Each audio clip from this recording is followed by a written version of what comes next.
Purpose of this video is to take a look using algebra tiles at the concept of finding and factoring out a greatest common factor before you factor your trinomial.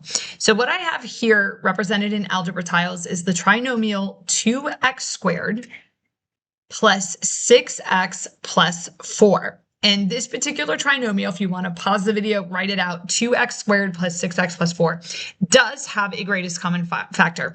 But what we're going to do first is factor this without taking out the greatest common factor. And I want you to pay attention to how many tiles we have to work with and how difficult the factoring might be.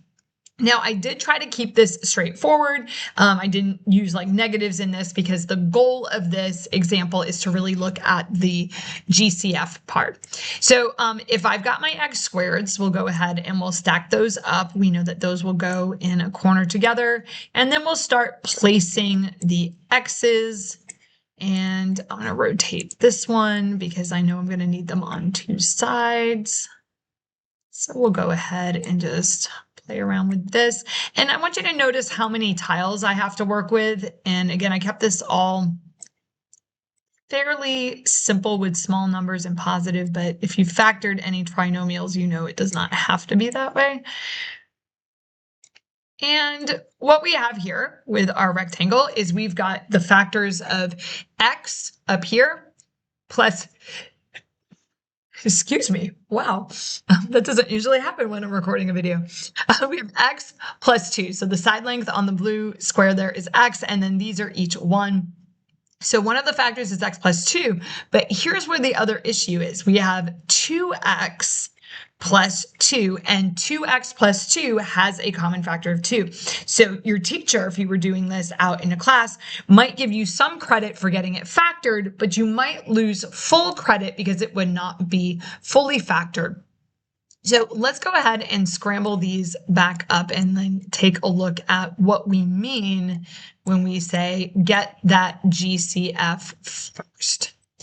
So if I kind of re-scramble these or put them back out there in standard form, what I want you to notice is that we could take this entire collection of tiles and split them into two equal collections of tiles. And that's really what you're doing when you're getting the GCF, is you're looking for like how many of the identical collections of tiles could I have here. So I have 2x squared, so I'm going to put those into different groups. And then I'm just going to start splitting up my x's. Okay, so we'll just kind of divide those up, and I see that I can split them into two groups of 3, and then I'll do the same thing with my 1s, just kind of equally dividing them out. And what I have here are two identical groups of tiles. That's essentially your GCF. The GCF of 2x squared plus 6x plus 4 is 2, meaning I have two groups of tiles. Now, to get them factored, all I really need to do now is factor with each of the smaller groups, and that can make my factoring a lot easier. So we'll just factor this top group here. And I don't have as much to work with. And you can see we have the factors of x plus 2, so that one hasn't changed. But now this factor is just an x plus 1. And here's the kicker. I've got two of those groups. So I have two identical groups of factors here. Let's go ahead and rotate that. Or groups of tiles, not groups of factors. There we go. And so I have 2. So my GCF would be a 2, x plus 2, x plus 1, because I have two of those groups. So advantages to getting that GCF out first, and this would be true with the tiles as well as true if you were using some other method for factoring when you're just dealing with the numbers, is it's going to shrink the amount of things that you're working with. So instead of a big pile of tiles, you'd have a small pile of tiles. Instead of big numbers like 4s and 6s, you can have smaller numbers like 3s and 2s, which is just easier for us to be able to work with.